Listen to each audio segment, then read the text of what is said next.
Mary, and they were talking about. And with you, it's different. You know, there's a term they call a bandiera. So a bandiera is a player who's played for only one club. Oh, interesting. Yes. So you mentioned the likes of Paolo Maldini, Franco Baresi. Your longevity for you in the game, what can you attribute it to? As we all say, your body is your investment, and the more you take good care of your body, is the more it will carry you to play for much longer at the highest level. So I think what I've done, I've always been a hard worker on and off the field, because you can see even now I've invested in a gym at home. So my wife also has started training. So we got ourselves a trainer, Black Frega, whom is always coming to their house to train us. So for me, basically, there's no off days. So even when the team has an off day, I always do something at home. And I almost lost the discipline in the last 3 seasons, where even my form dipped. So I had to think really deep about my career, and obviously as a goalkeeper, we are blessed to play until we are 40 plus. So at the age of 35, I'm feeling young again, and I will continue working hard on and off the field to make sure that I reach that age and still be able to perform at the highest level in the PSL. I remember the other day you did say that your wife also contributed to you. Yes. You know, but also it's interesting how at the same time she's also played that big part. Yeah. In you getting back to your best. Yeah, like I think most of the times it was just frustration, because I'm that one player who never questions the coaches why I'm not playing, why I'm not being picked. So what I would do, I would drive back home, and as soon as I get home, I'll ask myself questions, you know, and that's exactly what happened, because my wife, like, you know, that honeymoon phase, she would spoil me. So I wouldn't notice, because I would judge myself on the field. And every session, I knew that I was training well, I was doing well. But when I get home, I would relax and I would just eat anything and everything without being aware that I was gaining weight. But again, I think the communication between myself, my previous goalkeeper coach, and my previous fitness trainer here at Chiefs, it wasn't the way it was supposed to be, because we would do weights and we would do skin folds, but that information was kept away from us as players. So the coaches only knew about where we needed to be weight-wise, but I wouldn't know until I went to buy myself a scale. But again, every time I weigh myself at home and I come to work and weigh myself here, it will give me different readings.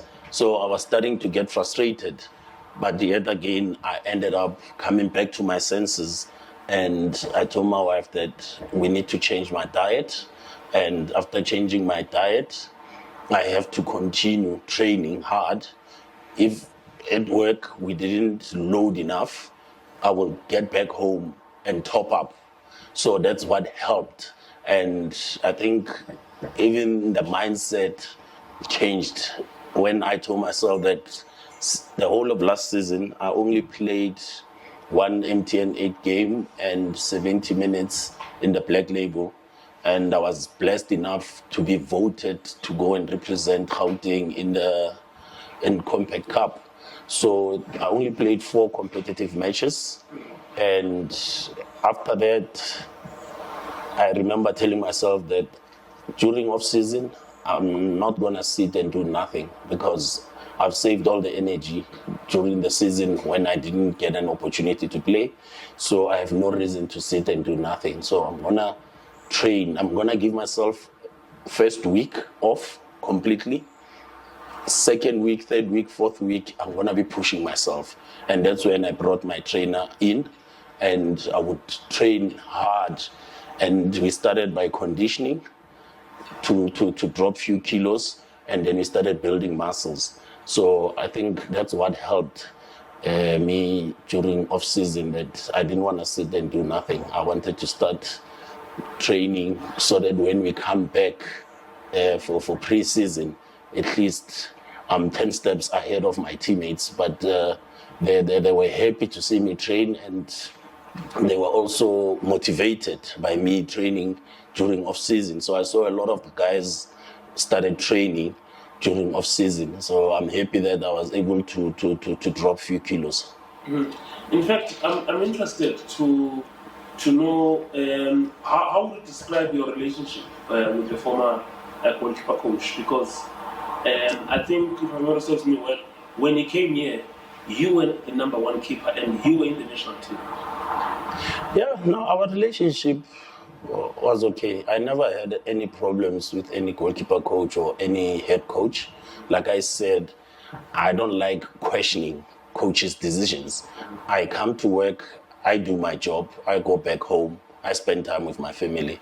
So, like I said earlier, the critical information that was meant to be shared with me of my results was kept away. I don't know the reasons, but if only I had known that I've gained weight, I've gained body fat, I would have surely done something with it. But I don't know why it was kept away. And you can see after the club released him, everything changed. Because now everything is visible. Everything we are being told every 6 weeks we are testing, we are doing our weights, we are doing our skin folds, and there's certain targets that we need to meet in order for us to be able to play for Kaizer Chiefs. So I'm happy that I was able to meet those targets, because my body fat percentage at some point, it was 16.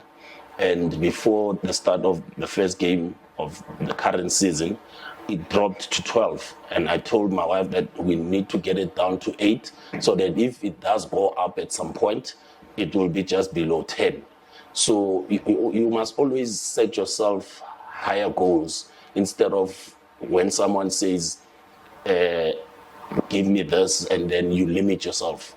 You can't afford to limit yourself. You have to go an extra mile, because of even my age still allows me to do certain things. Because I still remember when you were in your last week Bafana camp, we were even joking with you that, I think we've only had Bazo crossing 100 caps. Yeah. Now you are going to get there, and sadly the events of the past few years limited those options. Yeah, I think, like I alluded before, that the weight issue is the one that affected a lot of things. And I have not given up on going back to Bafana, just like I had not given up in reclaiming my number one spot here at Chiefs. Yes, we have great young goalkeepers who are very energetic, who are very competitive, and whoever gets the number one spot, we told ourselves that he will have to keep it. And unfortunately, they were given an opportunity, but I'm happy that they have not dropped their heads. They will still come back and be able to represent the club, because they still have a bright future ahead of them. So for me, I have not given up on reaching a century and even surpassing Aaron Mokwena's record. So I will still continue working hard, because I can feel that the drive is still there, and hopefully the coach will see and realize that it is still good enough to wear the Bafana number one jersey. But I'm happy again for the current crop of goalkeepers. I remember giving Ronwen Williams my blessings to say I made a lot of great goalkeepers retire. So it's about time you also make me retire. I will feel proud to see you wearing that jersey number one and having taken it from me, because I was also proud, and other goalkeepers that I made retire, they were also proud, and they're still proud of me to say, hey, we know we left the jersey in good hands. So I want to leave the jersey in good hands in Ronwen, Bruce, Veli Motwa, and currently Buthelezi has been roped in the system. So I want to see them doing great and even surpassing my record, because Coach Andrea Rense has always been happy and proud to own the for being the highest goalkeeper to have reached 67 caps. So I was able to surpass that record. Mm-hmm. And I'm sure before he made his recent move, he would have consulted with you a bit, and also an interesting move, because taking nothing away from his previous club, but when you look at Sundowns Chiefs, it also means like he is coming closer to your level in terms of the pressure, because when you play for the national team, you can play for all these other clubs, but if you don't have that pressure that comes from Chiefs, Pirates, or Sundowns, you are not going to be the same player. Yeah, that's very true. I mean, for me, having played for so long, I think I've enjoyed the pressure that comes with playing for a big club like Kaizer Chiefs, because you know you don't have any day or time to relax. You have to be always on top of your game. So I think even Ronwen, it's going to help him a lot playing in big stadiums, full stadiums, and he knows that I can't afford to put a foot wrong. And even competing with the best in the continent, Dennis Onyango, competing with Kennedy Mwene, Riyad Peterse. So he's going to improve a lot, because I even sent him a message after the game against Sierra Leone. He has improved even with his distribution. And obviously moving to our neighbors, he's wearing jersey number 32, so I congratulated him for that. So he was like, I had no choice, but I was always inspired by you, because at my previous club I couldn't change from the number I was wearing to 32, but when I got to Sundowns, it was available, so I'm happy to be sharing a number with you. Have you thought about trademarking this? No, a number is just a number. Like I always say, people say when I retire, I must retire the number 32 jersey, but I was like, nah, I think it would be great to pass it on to the future generation of Kaizer Chiefs goalkeepers, because even me growing up, I remember wanting to wear number 16 because Brian Baloyi used to wear it. And when I got here, I was like, eish, there's too much pressure for wearing number 16 number. So I would rather start something new. And that's when I added 16 on top of the 16, and it gave me 32.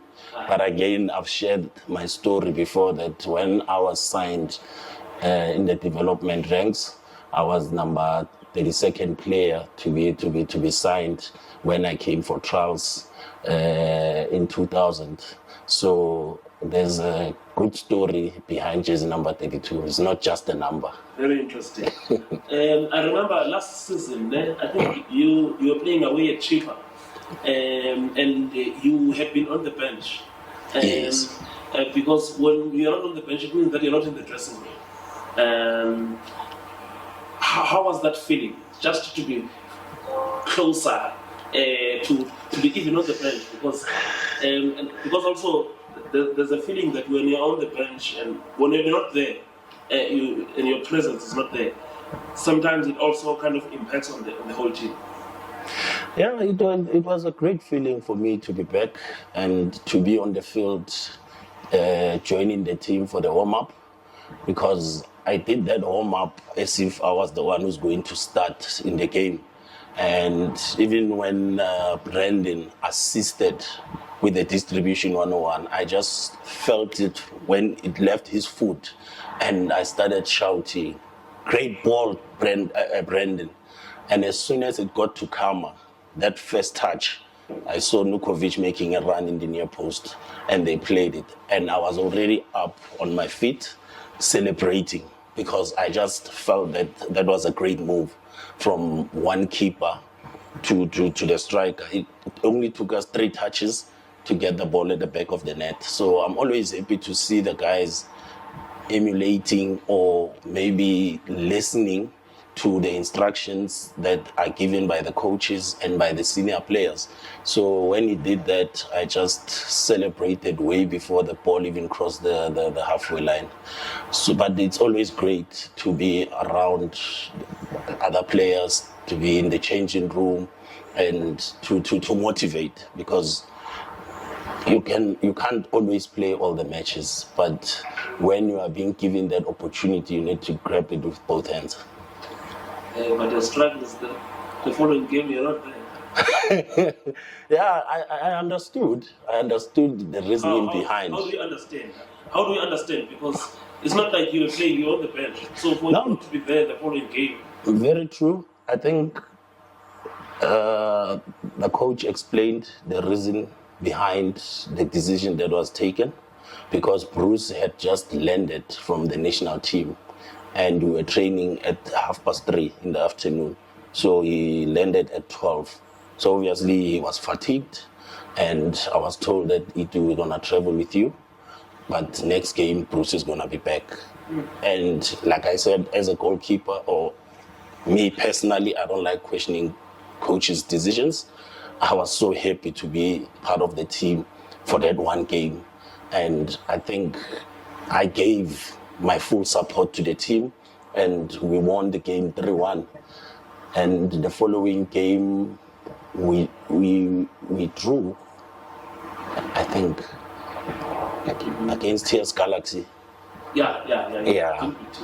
But lucky enough, it was our home game, so sitting on the stands, it felt like I was also part of the team. Yeah. I'm also interested in how you came back this season after not starting, but your impact was felt immediately. I think you played, what was it, 4 or 5 matches? Four matches. 4 matches and conceded only 2 goals, eh? 3. So you've kept 1 clean sheet. Yes. But you've limited the number of goals and that have been considered. And also the defense has looked more, not necessarily the defense, but maybe, there's a question we asked the coach the last time. Yeah. And we asked even last season some of the players here, the defenders seem to have a bit of confidence when you are there. Does this go with how you organize the defense?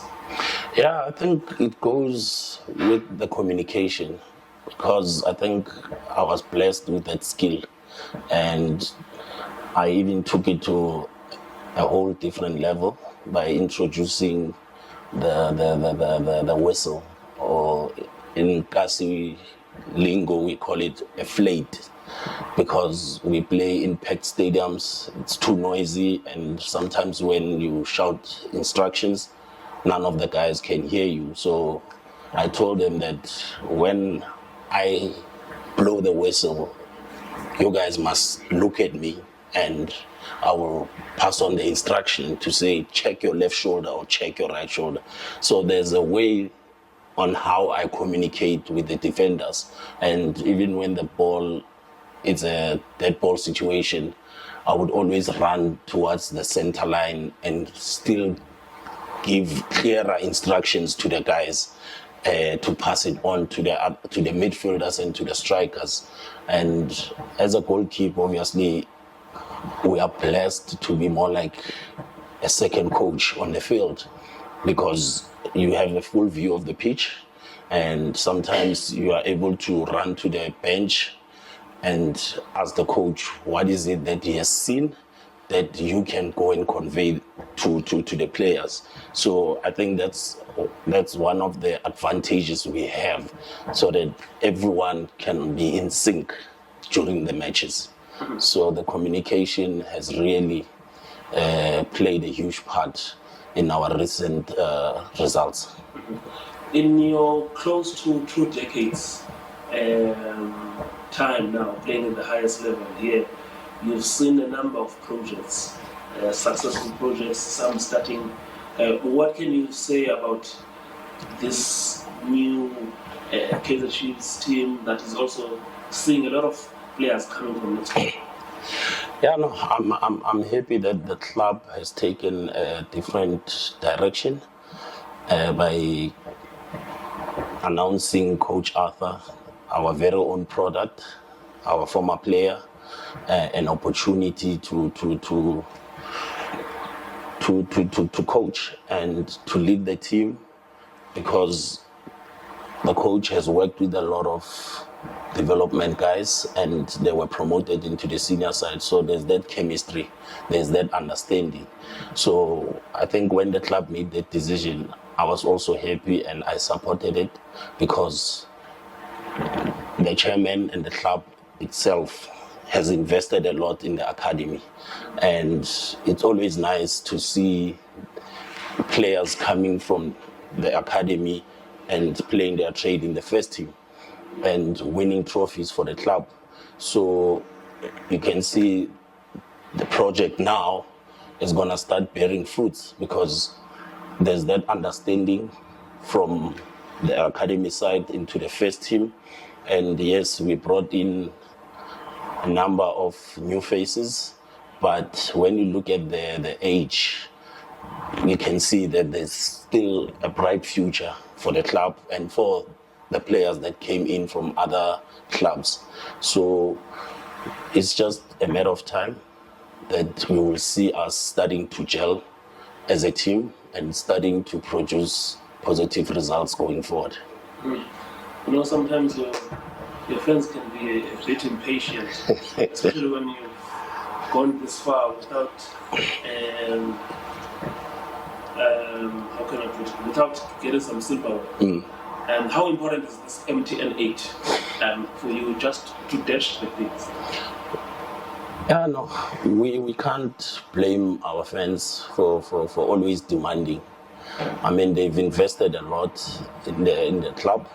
They've invested emotionally, and the distance that they travel just to come and watch us. And the only thing that we have to do in the 90 minutes is to give them what they want, which is a win, and put smiles on their faces. So I think even in my previous interview, there's something that I said to say there's a lot of players who haven't came out of their shell. We've got great talent here at Kaizer Chiefs. We've got players. Look now, Ashley Dupree, he just came in and now he's already with Bafana. Look at Sekota.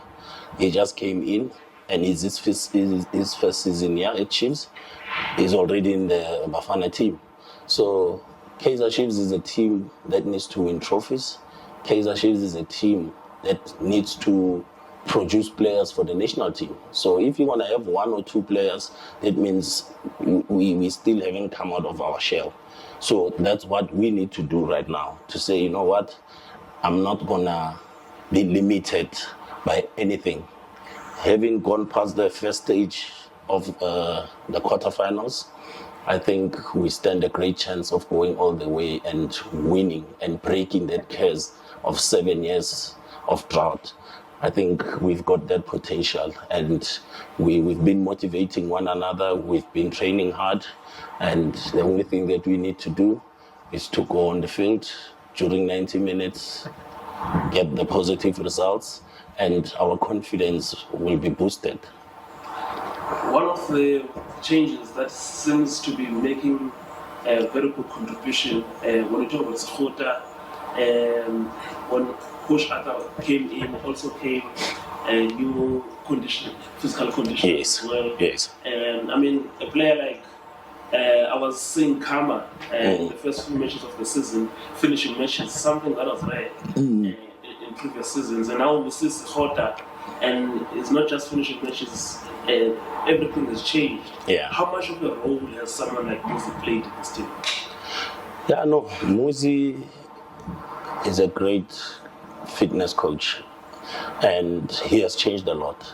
Like even with me, when the club introduced him, obviously we used to work a lot with him when we were doing the pre-season big test. So I knew him very well, and I didn't know him personally and what he can do in a season, but already we are not even halfway through the season, but you can see the changes he has made or he has brought to the club. So I think if we had him before, a lot of things would have changed, and players would start matches and finish matches, start the season and finish seasons, and we will have maybe more than 10 players in the Bafana squad, because it has only taken us 3-4 months for a lot of us to change condition-wise and performance-wise. So I wish him everything of the best, and he should keep up the good work. Yeah, we saw you at the Safa Technical Center.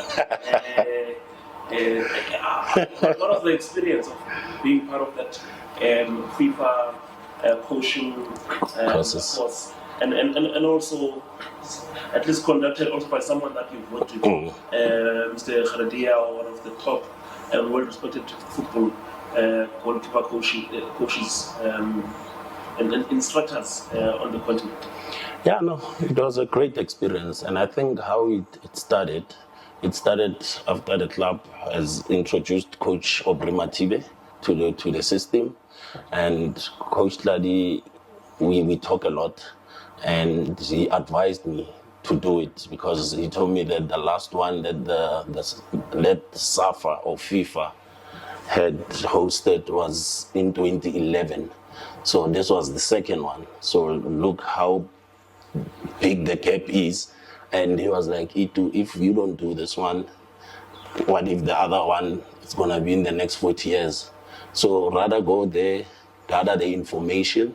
And that's when I took an initiative to call Coach Herrera, because I still have his number since we were working together at Bafana. And I asked him if I can come through to learn. And he was like, no, people that are allowed are the ones who have D license, but I can just come as a guest. And that's how it started. So I went there. My first day, I was wearing my own clothes. And the second day, I came wearing my own clothes again, and I was told that no, other goalkeeper coaches who were invited didn't make it or didn't take the opportunity. So since I want to learn and I want to pass my skills to the future generation of goalkeepers in the country, I can get the full uniform and be part of the coaching course. So I was so happy, and I took the opportunity with both hands. And is that the route that you are taking now, or you would like to take going forward? Because I see, especially with the European players, they also start just like how you've started, and that kind of introduce them nicely, because by the time you decide to retire, you go straight to the program. Yeah, to be quite honest, I'm still focusing more on playing than coaching, but it's the opportunity I had to take. Like I said, after I was told that the last one was in 2011, and if I don't do this one, what if the next one is going to be in the next 40 years? I had to grab this opportunity, and it started changing my mindset, because as people, you cannot all become coaches.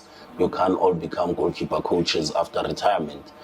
But it's something that I'm thinking about, that I'm working on, and every opportunity that comes, I have to grab with both hands. And I think it's something that I need to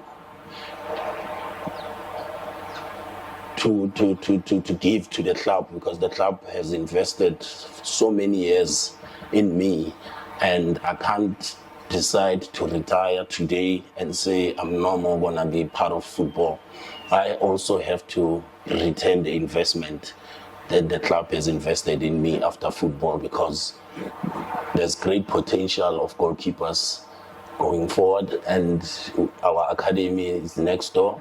So why not? Why can't, when I leave a first team training session, just to go next door and transfer my skill to the other goalkeepers, because I won't play forever.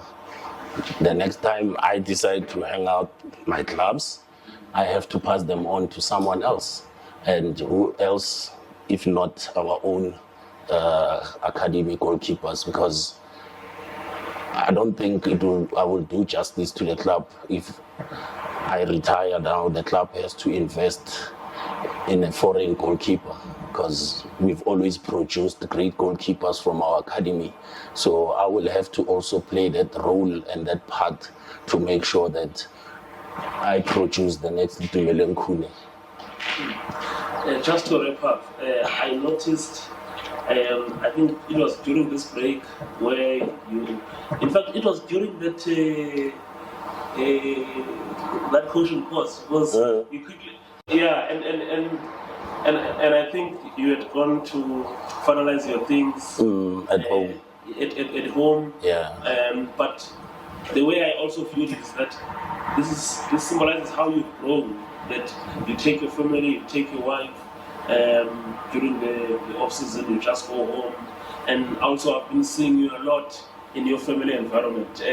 Has that kind of brought a settled Itumeleng Khune? Yeah, definitely. That's something I needed in my life, because I was starting to lose focus. I was starting to go out more with friends, to clubs, and I think maybe that's one of the things that contributed to my weight gain.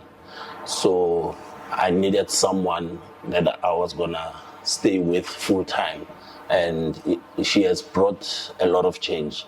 So regarding me being at the training camp, I was offered a room, but I turned it down to tell them that I have to organize my ceremony that happened during the break, because that was the only time I could do it, because during on season we don't have time to be doing such things. So I needed to sort out that part so that I can focus fully in my footballing career, and I'm happy that things are going back to normal, and I wanna keep it that way, because like I said, I wanna play until I'm 40 plus. But if my life is gonna be all over the place, then my career is gonna be cut short by the lifestyle I would have chosen. But now I needed to think quickly about my career, and obviously now everything that I do, I'm no more doing it for myself. I've got 2 kids that need to go to school. I need to pay the bills, so I have to make sure that I put my job first, and I respect the club for what they've invested in me. So I think everything is going back to normal. And the daughters are growing now, and what a time for them to grow with just Papa back on the field. And Eish. now they can relate to why, when you're going on shopping malls with them, people are always over you, because they can see in terms of your contribution, what you're doing. Yeah, that's why I had to be back on the field and competing and playing again, because it's every dad's dream to be watched by your daughters and your wife and your parents while they're still alive. So for me, I'm happy that they've started coming to the stadiums and they can recognize who Daddy is. Even when I get home and we are watching the highlights of the game that I just played, they are able to say, there's Daddy. I mean, that's the feeling that no one can take away from you. So it makes me happy. When I come to work, I know that everything that I do it for them, because I need to leave a good legacy for them. If anything had to happen to me, they must be able to know that no, Daddy came and this is the role and the part he has played. And obviously everyone wants to write his name in the history books of any club or any institution.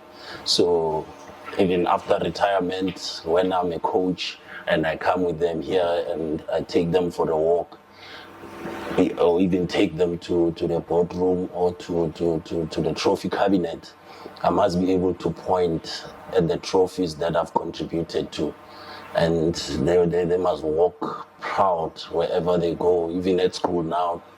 When I pick them up, people are happy, and she's also happy. She says, no, that's my dad. He plays for Kaizer Chiefs. He wears number 32. Like, when she shares those stories, or even their teachers share those stories with me, I feel proud. I feel proud, and that's something you can't take for granted. And I will keep on making them proud at all times. Yeah. What inspired this new look? I'm joking. Okay. Now, what inspired the look? I think I'm getting a lot of gray hair, so I needed to do something with it. But I wanted to do all black. But I think my wife tricked me because she bought the blonde, and I wasn't aware that it was blonde. So I just came with it to training, and I wanted to hear what everyone would say. But a lot of the guys were not happy to say, at your age, you shouldn't be doing blonde. You should have done it at a younger age. But as soon as I saw Kemi at FMP before our game against Supersport, she was like, Itu, good look.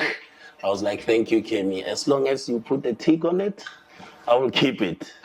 What if, even the coach was like, what if it brings us luck? It changes everything. And look, we won against Supersport with the new look. So I'll keep it. Thank you, skipper.